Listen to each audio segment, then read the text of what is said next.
Hello, everybody, and welcome back to the Drive Pink Dialogue. We're about 3 seconds since Inter Miami completed a 3-2 victory over DC United in a must-have game for the Herons.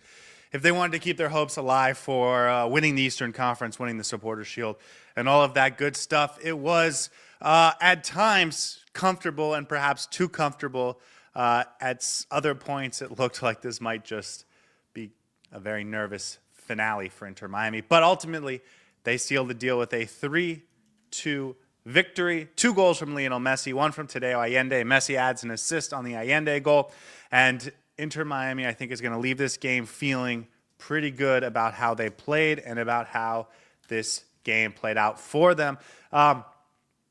Couple nervy moments defensively, especially in that second half. There is a moment that I think DC United fans are going to be really upset about, that Baltasar fouls, I believe, Cervania in the box, but it's called just outside. They did check it at VAR. It looks like it was in the box to me, and that could have made it 2-2 at the time. But obviously, Inter Miami still had firepower going the other way.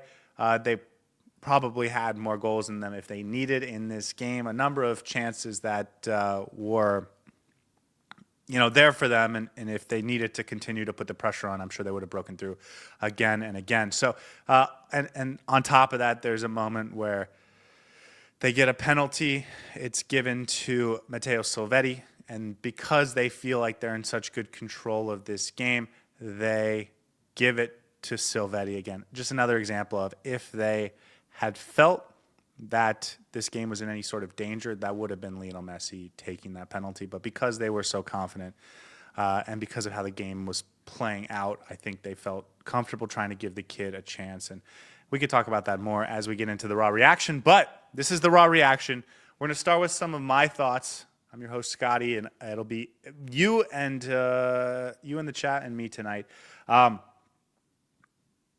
My first thought, and I don't want to I want to get the bad out of the way first. I don't feel like they respected DC United enough over the course of both legs, both in DC a month ago and tonight. This game much closer than I think it needed to be. And then obviously a month ago, they dropped 2 points because they didn't respect DC United enough, in my opinion. Heavy rotation last time. This time we still saw some rotation, but there was a couple in-game decisions that I thought also sort of demonstrated that lack of respect and how they thought they were just going to sort of roll over DC. The first was taking Yannick Bright off in a 1-goal game. I mean, if it's a 1-goal game, you want to make sure you're stout defensively. I just don't think that's the moment to take off a Yannick Bright out of the midfield. They bring on Telasco Segovia, who obviously is a better player going into the final third, more technical, more creative, but defensively is not quite as strong. And so, again, that was a moment where it felt to me like they think this is going to be easy from here on out. And ultimately, there were some nervy moments from that point on. And then obviously giving the penalty to Silvetti when it's still just a 1-goal game. I get the idea, but I still would have loved to see Messi bury that and get the penalty monster off his back, because he missed the last one he took, and obviously make this an easier game for Inter Miami in terms of the final score. So let's get into it. Lionel Messi, the good, is a phenomenon. Again, allergic to hat tricks, but was good enough to deserve a hat trick. He gets 3 goal contributions because he gets an assist on Allende's goal. It was a beautiful pass. It was the type of pass that even if Sergio Busquets had made it, we would be saying that's an amazing pass. But it almost feels normal for Lionel Messi, and maybe we were all a little more surprised by the finish from Allende. But then in the second half, and really throughout the first half, for 90 minutes really, Messi was the dominant force in this game. One thing I will say, and I don't know if enough of us have talked about this, but he is 100% healthy now, clearly. I mean, dominating like he's 100% healthy.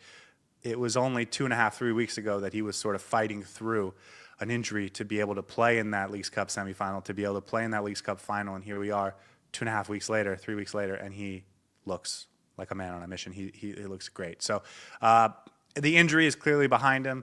He gets 3 goal contributions. He's now tied for the Golden Boot in the MLS, and remember, that's with 0 penalty goals. So, again, the MVP type performance tonight, MVP type player, and that's what it looks like when you have the best player in the world on your team in the MLS. So, I'm going to get to the chat now.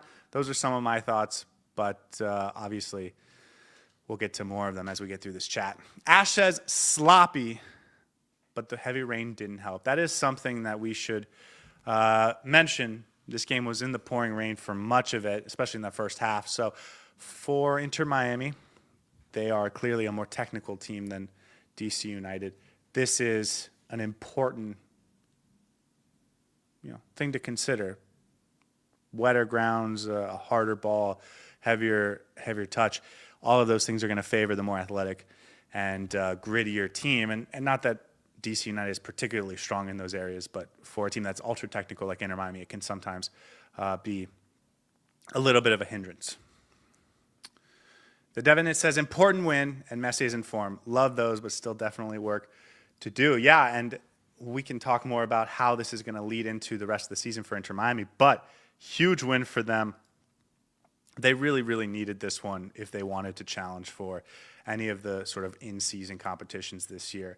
It was a must-win, without a doubt. They're going to have some tough games coming up over the next couple of weeks, and if this wasn't 3 points, you wouldn't feel good about all of those being 3 points. This was 3 points, and so now everyone feels really good about it. Allende got his goal, says Anton. Yeah, I will say, I think he's looked better as this sort of faux striker, number 9 type player over the last two games without Suarez. And again, I did not watch that Charlotte game, so I can't comment on that. But this game and then on Tuesday night against Seattle, I thought he looked like some of his better performances. Calm, was able to get the ball off, was able to make runs in without having to do quite as much defensive work, which allowed him to be a little bit more energized in the final, moving forward. And he gets his goal because of it. He's had a number of opportunities where it's just a one-on-one with him and the keeper, and he has not made the most of them until tonight. I believe this is his first goal since, I guess, against the LA Galaxy. He had a goal, which was August 16th, so over a month ago. And then before that, I believe it was the Palmeiras game in the Club World Cup. So he's a guy that was scoring 3 or 4 or 5 goals a month, and now he's scoring 1 goal a month. But 1 goal a month is certainly an improvement over what we've seen from him. And a month ago, 6 weeks ago, he was looking like a guy that couldn't even be on the field. Again, I will say, I think Suarez is certainly going back into the starting 11 on Wednesday night against NYCFC. I think there's a real possibility that it's Allende coming out. So anyone that wants to see Allende on the bench, I still think that's happening despite the goal tonight. But he's still a first-team player on this team, and you want to see him get into good form and to be able to put the ball in the back of the net. Naya says, let's roll up to 5th place. In the pregame show, I identified 3 games worth paying attention to at this time. Obviously, the Inter Miami game, but also Columbus-Toronto and the Orlando City and Nashville game. Orlando City does pull that game out. I have thoughts about what that could mean for Nashville, but that's probably best for another time. That game was 2-2 for a long while, and it would have been helpful to Inter Miami if that finished 2-2. And then Columbus gets a 1-1 draw against Toronto. So results, for the most part, went Inter Miami's way. Obviously, the NYCFC game early in the day is eye-opening. But, Inter Miami gets the win. Some teams around them get drop points, and so that's a good day for Inter Miami. Lynn says the ref was yellow card happy. Absolutely. I'm shocked. I'd like to know how many yellow cards were given out because it was a ton. 6 yellow cards for Inter Miami, only 2 for DC United. He was giving them out to Inter Miami, feel like left and right. Lynn says Ustadi was asleep. In that first half, I thought he didn't cover himself in glory. Obviously, the one moment where it goes between his legs and it trickles wide of the net, that was a hold-your-breath moment. But he had some nice big moments in the second half. So I think on the whole, he comes away looking pretty good from this game. Naya says, but why did Silvetti take that? Well, I think this goes to my first point about overconfidence. They didn't respect DC United as much as I think they should have. Listen, Silvetti earned the penalty, and I think the guys wanted him to get his first Inter Miami goal, but it's a 2-1 game at that point. You have a chance to make a 3-1 and really put the game away, and they gave it to Silvetti. And listen, if he was from the Inter Miami Academy, he would have nailed that. But ultimately, hits the post, and I'm not sure we're going to see him take another penalty this year. But that's okay. The kid had an important moment, and hopefully he can take away the good aspects of this and work on the less impressive moments. Cynical says he likes the substitutions. Here they were. 57th minute, Baltasar Rodriguez comes on for Gonzalo Lujan, and Ian Frey comes on for Chelo Wagon. For those that don't remember, 52nd minute, Christian Benteke scores. By the way, he scores by out-physicaling Gonzalo Lujan. And so Lujan comes out. Javier Mascherano wastes no time. He puts in his offensive reinforcements with Baltasar coming in. You take off Lujan. You take off a center back. You go to like a true back four, and you put on another attacking player. And then also you move Ian Frey in for Chelo Wagon. Obviously, Chelo, I think, was fine today, but it's not going to have the type of impact offensively as Ian Frey. You bring in your offensive reinforcements right after you give up a goal. It's a 1-1 game. I liked it. I liked the aggressiveness on that one from Javier Mascherano. And then the other two came in the 69th minute. Matteo Silvetti and Talasco Segovia come on for Yannick Bright and Tadeo Allende. I would have liked to see Yannick Bright stay in this game as long as it was a one-goal game, in my opinion. But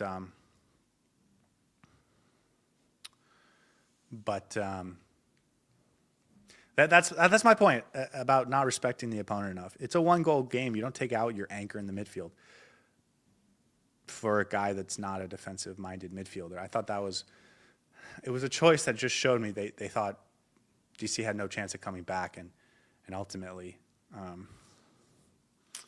there was a couple moments where it looked nervy, but Inter Miami pulled through, and they ended up being right. Sebas says, Busquets almost sold the game. I'm not sure if you're what moment you're specifically talking about. He did get an assist in this game on one of Messi's goals, that third goal. So I'm not sure. Naya says it should have been 5-1. Yeah, Inter Miami certainly had opportunities to make it 4 or 5. They ended up with 3.07 xG. So, and considering how Miami usually overperforms, that's something you would have expected them to turn into 4 or 5 goals. Obviously, Messi has a moment in the first half that would have been fantastic, but it hits the post. He has another shot or two that are saved by DC United's goalkeeper, Barraza. And then obviously the penalty miss from Silvetti. This could have been a 5-goal game for Inter Miami. I think also they maybe were worth a goal or two going the other way. So not terrible from DC United. But also, like, I want to remind everyone, DC United 14th in the Eastern Conference table, but also they are undefeated in their last 4 games in the MLS, including some big-time opponents. Orlando City, they got a draw last week, even though they got a red card. A couple weeks ago, they beat New York City FC, who's on fire lately. So they've been holding their own with some of the best teams in the league. And so for Inter Miami to take care of business, even if it did get a little nervy, it's a good win. And they had to get 3 points. So all around, it's a positive game. Honest is, I don't think we can't win today seriously because of the Benteke performance. We win. Not sure what that means. Cynical says Balta, Silvetti, Segovia, Messi is going to be insane.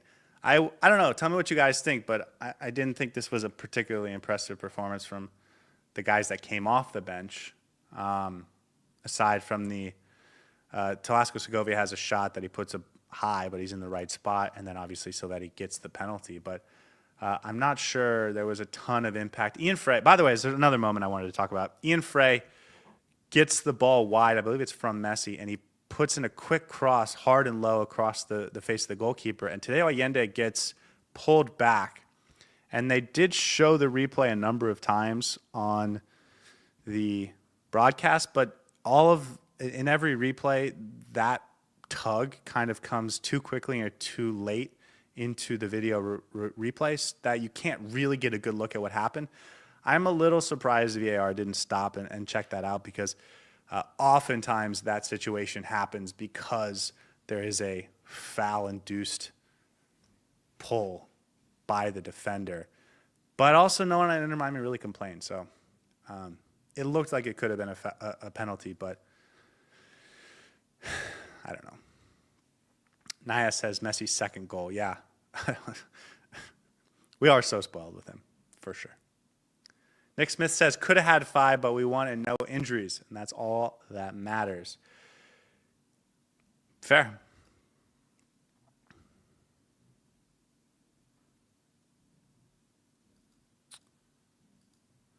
Honest says, Silvetti hyped, but today's performance wasn't particularly impressive. Well, this is the whole thing about these young kids, and it's true about Silvetti as well, and that's why I was so putting a washcloth on his performance last game, because while it's exciting, he's going to be inconsistent. He's going to have good games. He's going to have exciting moments, but he's also going to have bad moments and games and moments where he doesn't look like he's particularly involved, because he's a young attacking player, and that's what happens if you're not one of the absolute highest level prospects in the world.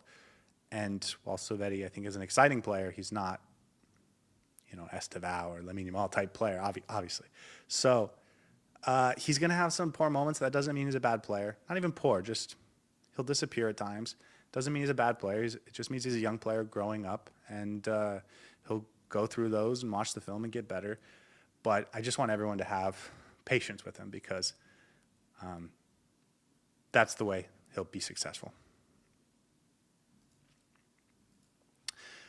Naya says, yeah, but guys, Suarez is back next game. Way better than Allende, even though he scored a goal. I'm so happy he's going to be back next game. Man, I will say, and this isn't to poke fun at any, it's just a tease, but I was on the Battered Herons a couple weeks ago, and Danny was saying that Suarez was going to get suspended, and he was right. More right than I was. And then that by the time Suarez was going to come back, we were going to be so, we were going to look so good without him that we weren't going to necessarily want him to go straight back into the 11. And Inter Miami does go 2 out of 3 in this 3-game window, but I think everyone's ready for Suarez to come back. And hopefully he comes back with a more mature mindset. I know that might seem odd given his age, but still. SD says Silvetti's confidence remains intact even after the PK, and Messi kills it.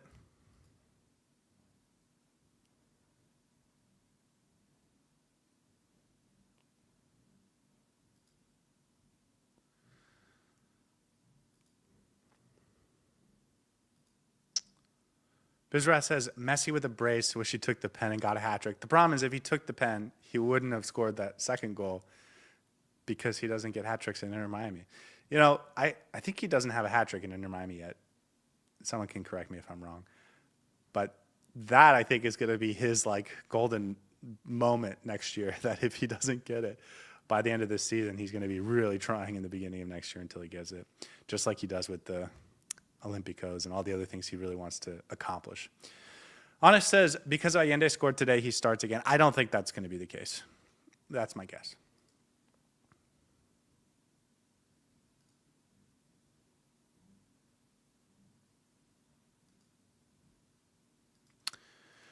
Jerry says, you could see how the lanes open, dynamics changed day and night with Segovia, Silvetti, and Baltasar plus Frey. When they came in, suddenly Messi was more open. Silvetti is a feisty guy. Look out. Well, it's not just those 3 players coming in. It's the fact that we push more numbers forward, right? You took out a center back when you put on Baltasar. That was the sub. You took out Lujan, you put on Baltasar. So all of a sudden you take one guy out of your defense and push him in as an attacking midfielder. You have way more options. You have way more players for DC United to defend. It's an aggressive style, leaves you a little open on the back. And Inter Miami almost had some moments going the other way that weren't particularly pretty. Mentioned the Baltasar foul right outside the box. They did end up scoring late. There's a moment where Noah Allen has to make a nice one-on-one block on Christian Benteke. So that's the trade-off. You get more guys forward, you become more dynamic going offensively, but you become more open going the other way. And if you're tied in a game you feel like you should be winning, then you go for it. And I like that. Now, was there room to take off, Rodrigo de Paul at the end and put on Toto Aviles just to have an extra defender? Maybe Rodrigo de Paul's not the guy, but I don't know, someone up top and then put on Toto Aviles? Like, sure, shore up yourself defensively in the last 10 minutes or 5 minutes of the game, but I think it had more to do with that than the actual players, if I'm being honest.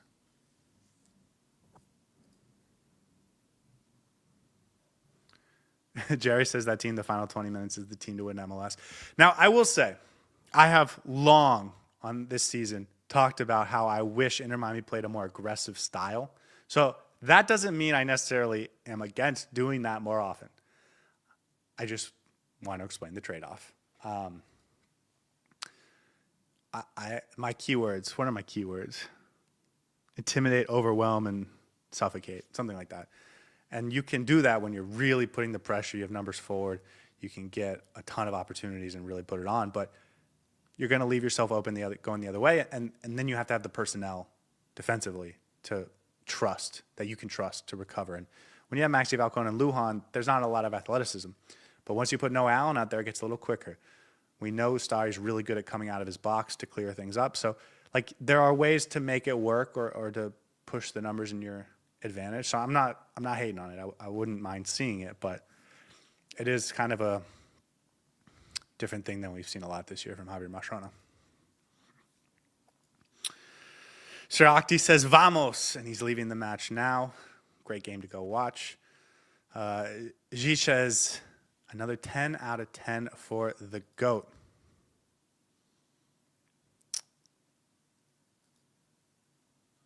Sean says, gave up a goal as always. 2 this time. Bizrat says, seeing a game out needs to improve for the playoffs. The commentators were pointing it out rightly so. Well, this is what we keep going to. It was a game where Inter Miami threw numbers forward to get the game-winning goal. They get it, obviously. Now you have 5 substitutes. You can always reorient yourself to be more defensive, but they decided to keep the pressure on because I don't think they have a ton of respect for DC United, and ultimately they were right. They were able to get the win regardless. Sergio says Messi wanted to boost the overall team morale by giving the penalty. Yeah, sure. And Silvetti's a kid, man. You want to give kids opportunities to really feel great about themselves and feel confident. And he's, obviously we can see, buzzing around trying to make an impact. So that's awesome. Ash says the disrespect mindset comes from the coaching staff, in my opinion. 100%. With the lineup, with the substitutions, 100%.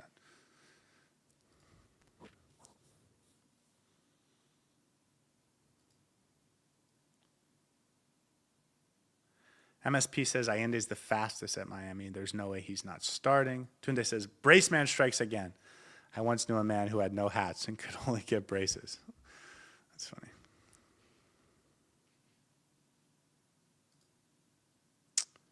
Jerry says, if Bright had stayed with Silvetti coming in with Baltasar, this could have been 5-2.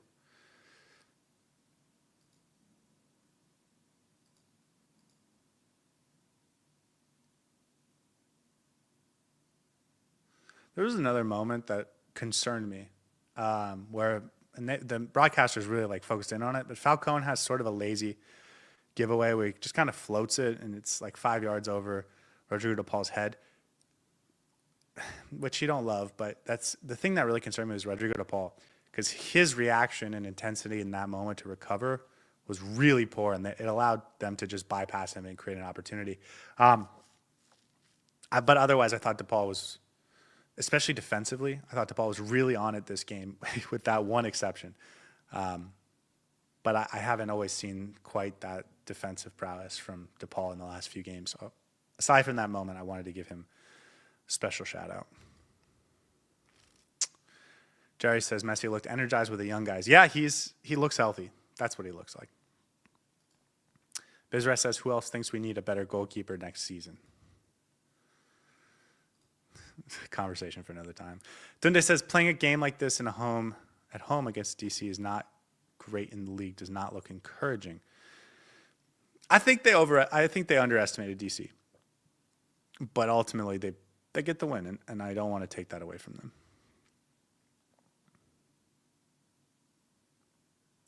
Scotty says, bad take on the Silvetti PK. You'll never understand building team chemistry if you haven't played competitively. I'm sorry.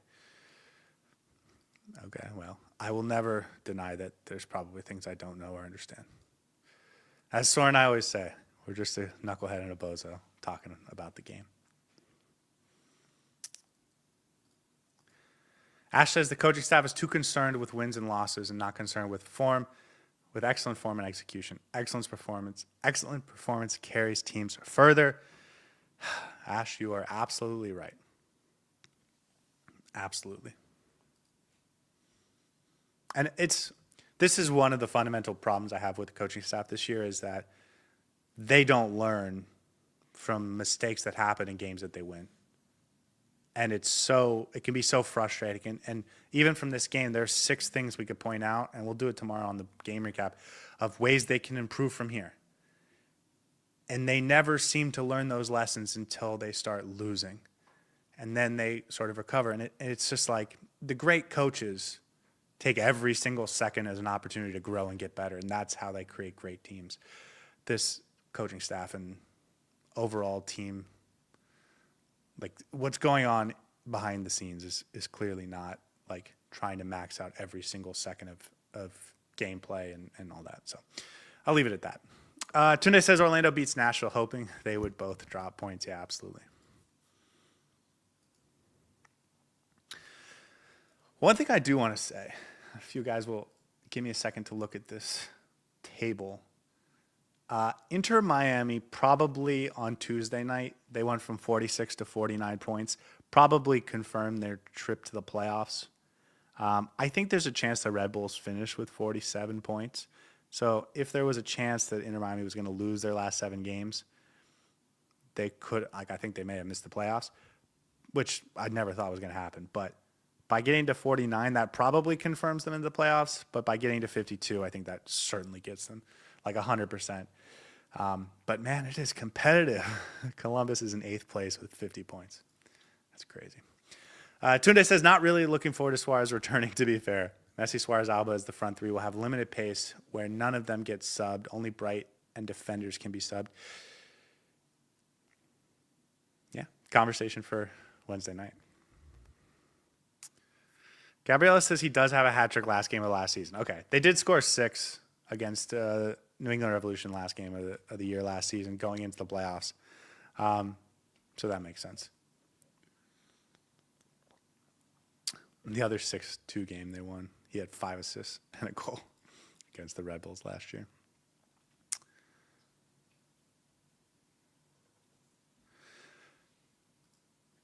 Tunde says Mascherano will be forced to drop Bright and return to what we were before, or risk never really having an offensive substitution. Well, I think it will be really interesting because the last 2 games Inter Miami has come out in a back 3.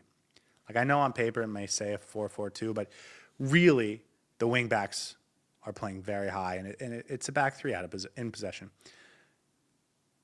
What happens there when not only do you have Suarez back, but you also would like to get at least one of Allende, Segovia, Baltasar, or Silvetti in the starting 11?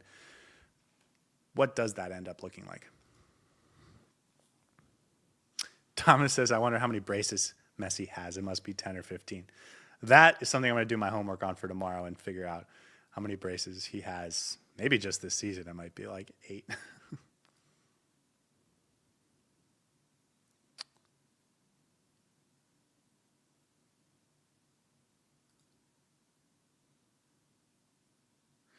Honest says, we won today because Benteke missed chances and his decline performance. Tough game today. I think Inter Miami was going to be able to answer no matter what.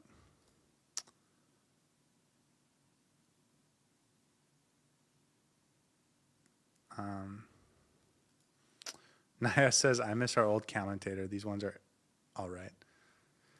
Honest says, where is Sor? I'm missing him. Guys, I think Sor might be gone for a couple weeks. He's got some travel plans, and he's leaving us in the cold by ourselves. I will say tomorrow for the game recap, I will have a guest, so you guys won't have to just listen to me.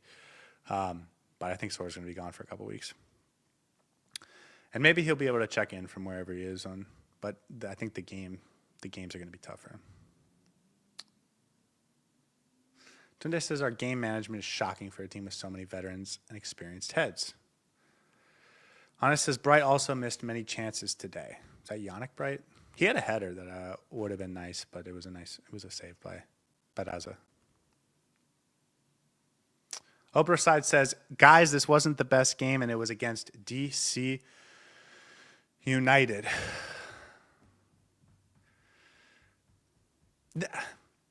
I don't want to make this a negative. I think they had to get 3 points. They ultimately created a ton offensively. Did they have some lapse moments on the other side? Sure, but I want to not be too negative about this. Maybe tomorrow when we go through and rewatch it. This guy says DePaul is not impressive. He initiated better last game. Yeah, listen, DePaul has been a disappointment, and I hope that doesn't last until next year.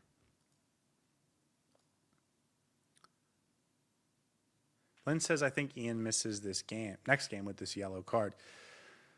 Well, it was a good thing that Chelo Weigant looked solid and respectable for this. Besides, we're not going to win against NYCFC anyway, so I don't know if it really matters.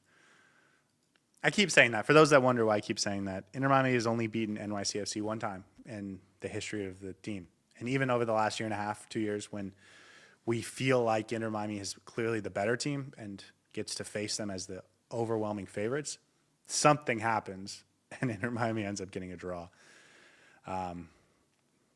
So I have no faith that Inter Miami is going to go on the road to NYCFC and get a win. More so because of it's NYCFC than like talent or anything like that.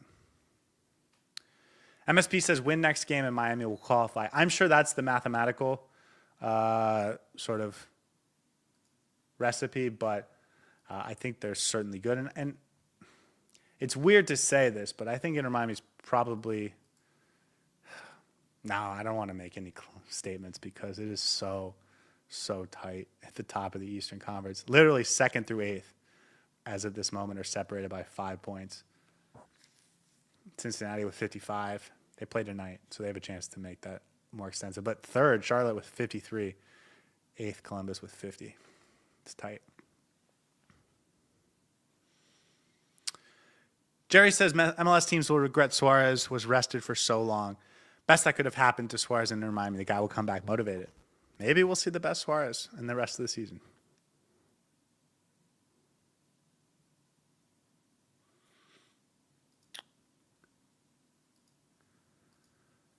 Tunde says there needs to be a brace-themed award for Messi. I think he's getting the man of the match tomorrow.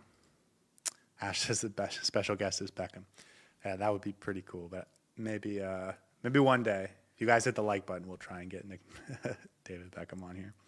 Nick Smith says every game is like a mini heart attack waiting to happen. It's the best. Oof. Okay, guys, that's all the chats. Let me go. Well, hold on. Let me go through and see if there's any performances I wanted to talk about. I mentioned Oscar Ustadi. Jordi Alba ends up with an assist in this game, but I thought took himself out of the moment a number of times. This thing that he does where he drifts into the midfield, I just don't love it. And I'm sure there's a reason for it, and I'm sure he's seeing something I don't see, but I don't love it as much. But other than that, I think everything else can wait until the game recap. We'll be back tomorrow at some point. Thank you guys so much for joining us. I hope you enjoyed the game, and I hope you get a lovely night of sleep. And if you're still itching for some soccer, I think Cincinnati and the LA Galaxy are starting in about 25 minutes. And that game will have ramifications for Inter Miami's chances to win the Supporters Shield this year. But until tomorrow, have a lovely night. We'll see you guys next time. Hey everybody, thanks for tuning in. Do us a favor and hit that like and subscribe button. Since our first viewer, sharing this with you all has been the very best part. So from the beginning until the end, thank you for being a part of this and have a wonderful day.